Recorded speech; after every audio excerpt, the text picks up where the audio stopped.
my name is Soumya Paulreddy, and welcome to Anti-Racism, Our True North. I want to take a couple minutes to introduce myself. So like I said, my name is Soumya Paulreddy. I'm a daughter, a sister, a partner, a parent.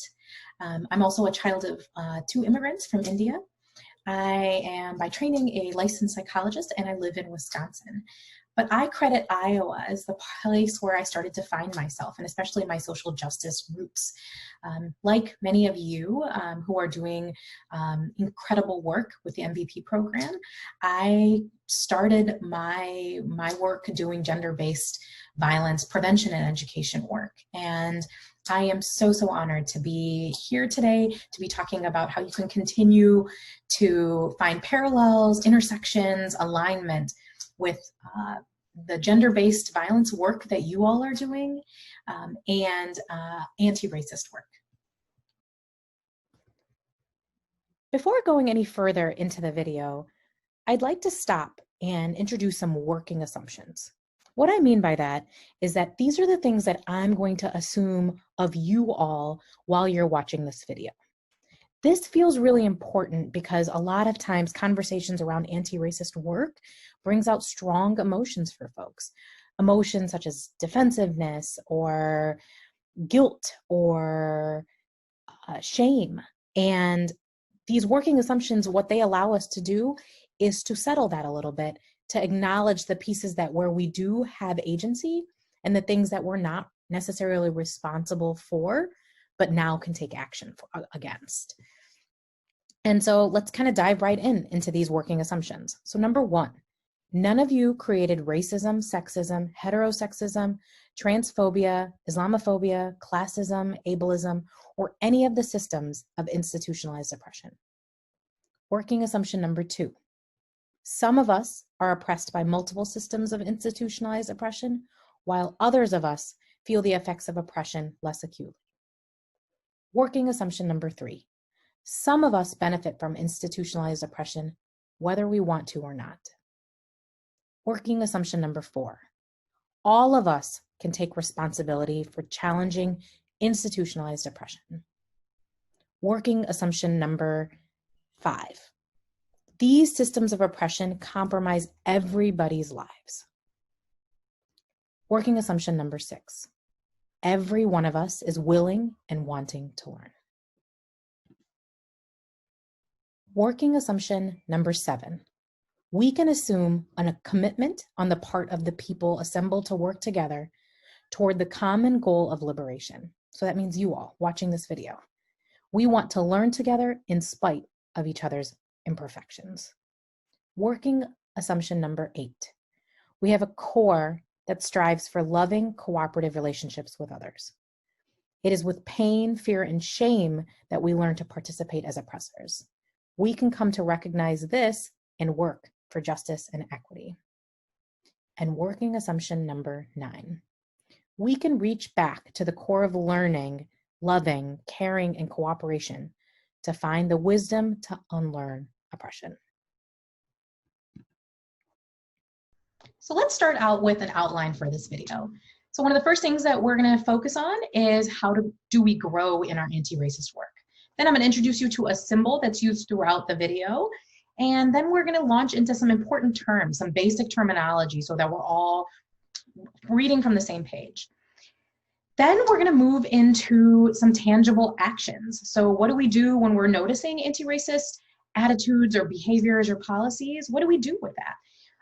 And then we're going to also go over what not to do. And then finally, I'm going to give you some resources on how to continue in this work.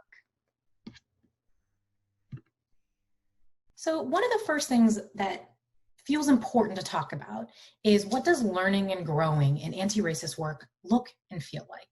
And I really appreciate this graphic from Bless the Messy. And it talks about kind of some of the stages of growth or some of the things that might come up for us. And so it starts with discomfort. So while you're watching this video, I encourage you to take note of where you feel uncomfortable. What reactions do you have?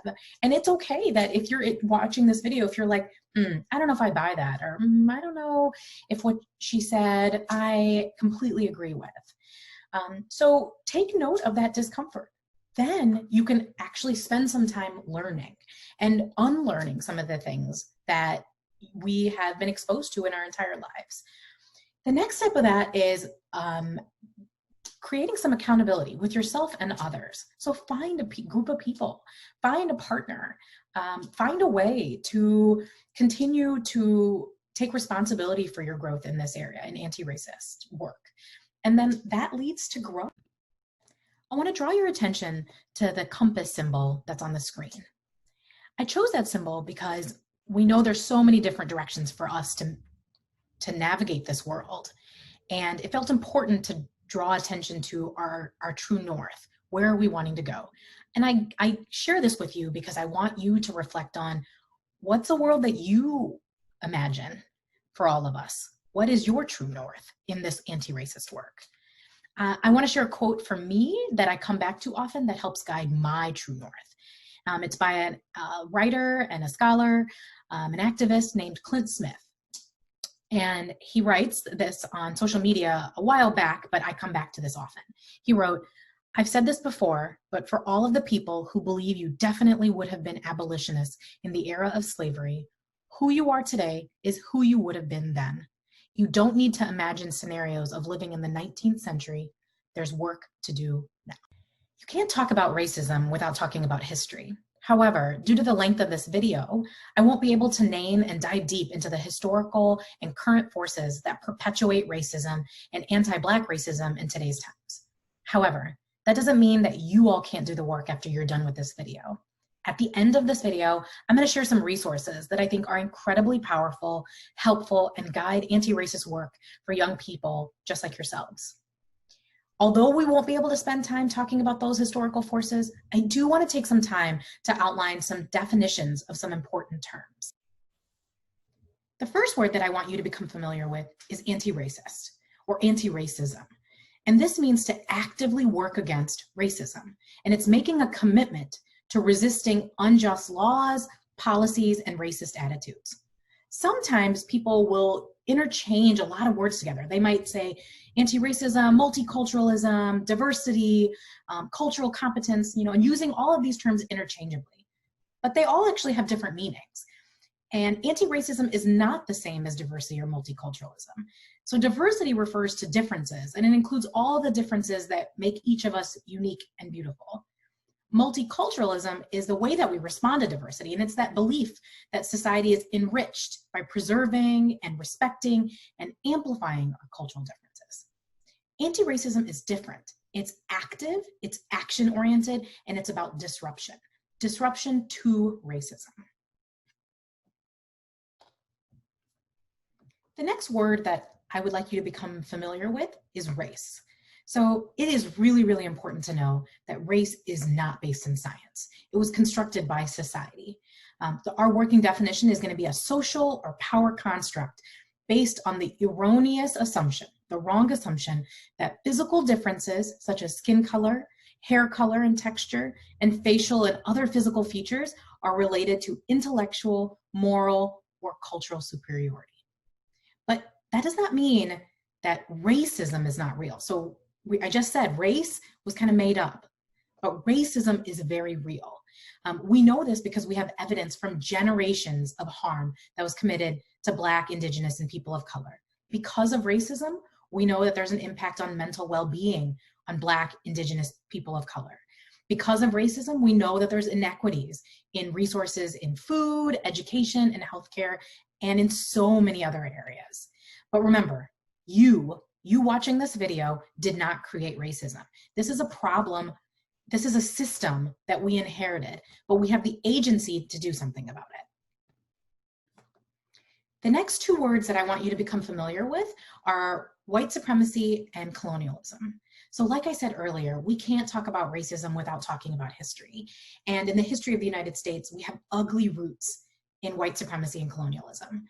And white supremacy is different than white supremacists. So sometimes people hear the word white supremacy and they think they're being labeled as a white supremacist, but it's actually an ideology. It's a social and power construction based on the belief of white superiority. And it has its roots, its origins in European colonial expansion that perpetuated oppression, exploitation of non-white people around the world. So another thing to kind of keep in mind is that these roots, some of these roots you can bear, they're not super visible unless you train yourself to see them. Other roots are incredibly apparent. So white supremacy ideology, it created false ideas about the inferiority of Black, Indigenous people of color, about their bodies, false ideas about their knowledge, false ideas about their histories, their contributions, and their resilience and joy. And some of these roots, again, I'm going to say this again, are quite big and are still very pervasive. If you notice that you're having some discomfort around the word white supremacy and colonialism, make note of that. I invite you then to kind of take notice of that discomfort and see what additional learning you may need to do. I want to draw your attention to one last word, co-conspirator. So what we mean by co-conspirator is it's a person that focuses on action, not just language. So co-conspirators can move through some of that discomfort that we talked about in that growth and that image of growth. They're able to move through the discomfort, the guilt, and the shame to then take responsibility, take agency to transform and make changes to the current conditions. I love this quote by Bettina Love, and Dr. Bettina Love says, "A co-conspirator says, I know the terms, I know what white privilege and white supremacy mean. Now what risks am I willing to take?" Some of the people who have been given some credit around talking about co-conspirators are Patricia Garza and Bettina Love. And so I invite you to think about how you may play a role as a co-conspirator when you're watching the remainder of this video. So let's move into the tangible skills part of the video. So as you start to do more and more of your anti-racist work, learning about history, learning about how history connects and is a bridge and sometimes a direct road to oppression in current times, your compass will get stronger. It'll get more sensitive in that it'll be able to detect racism more easily. And so I invite you on that journey. If you decide that you want to actively push back, actively disrupt, right? We talk about anti-racism and that disruption. I present to you two different ways to respond. So one is calling in, one is calling out.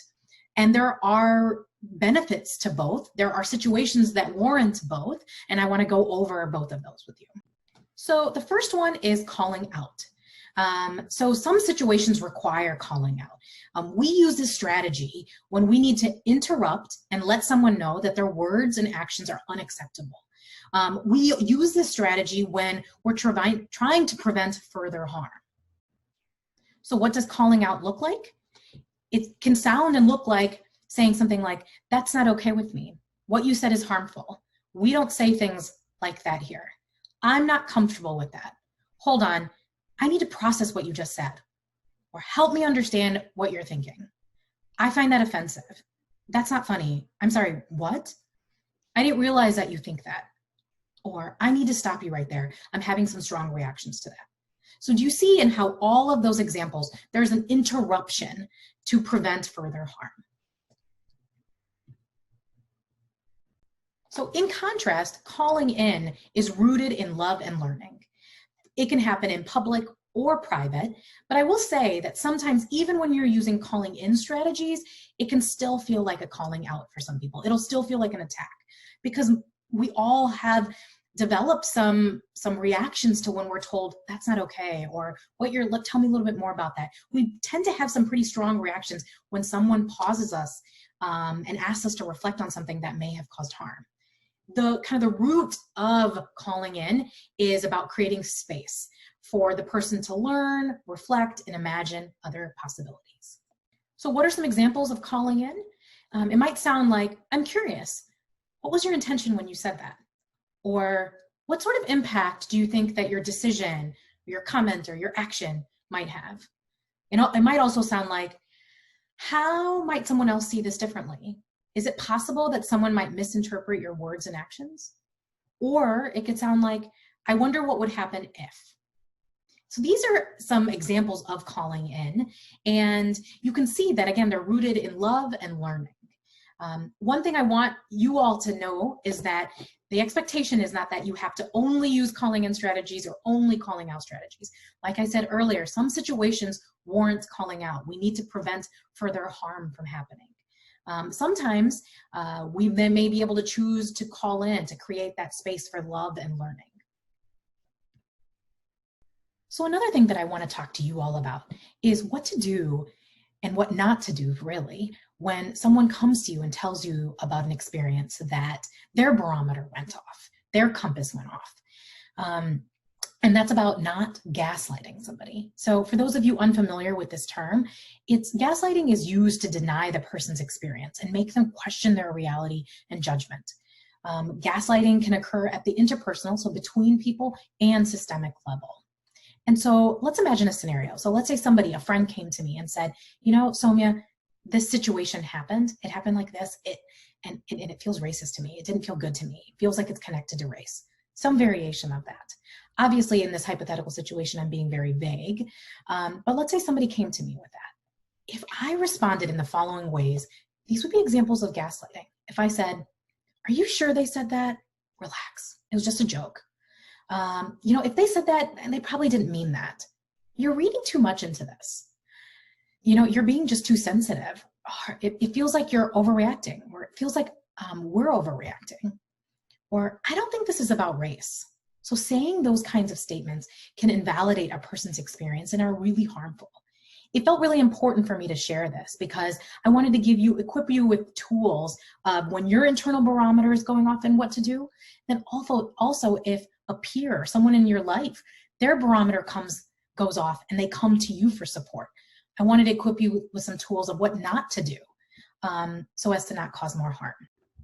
So I made a few mistakes and I want to take this opportunity to correct them. So one of the places that I made a mistake was when we were talking about anti-racism, I said disruption to racism, and I meant to say disruption of racism.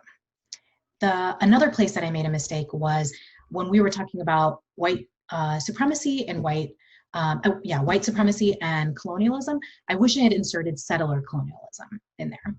The last place that I made a mistake was that I want to draw attention to was when we were talking about co-conspirators. I mentioned a few names of people who have given a lot of energy and light to this notion of a co-conspirator who takes action against racism. And I mentioned Bettina Love, and I wish I had said Dr. Bettina Love to give credit where credit was due. Thank you so much for allowing me to correct these mistakes. I hope that some of the tangible tools that I presented have been helpful to you all in both what to do when your anti-racist compass is starting to detect racism, and so how to respond, but then also if a peer or a family member comes to you and tells you about their experience where their compass went off and they detected racism and how to support them. We know that the work doesn't stop here, so I wanted to share some resources.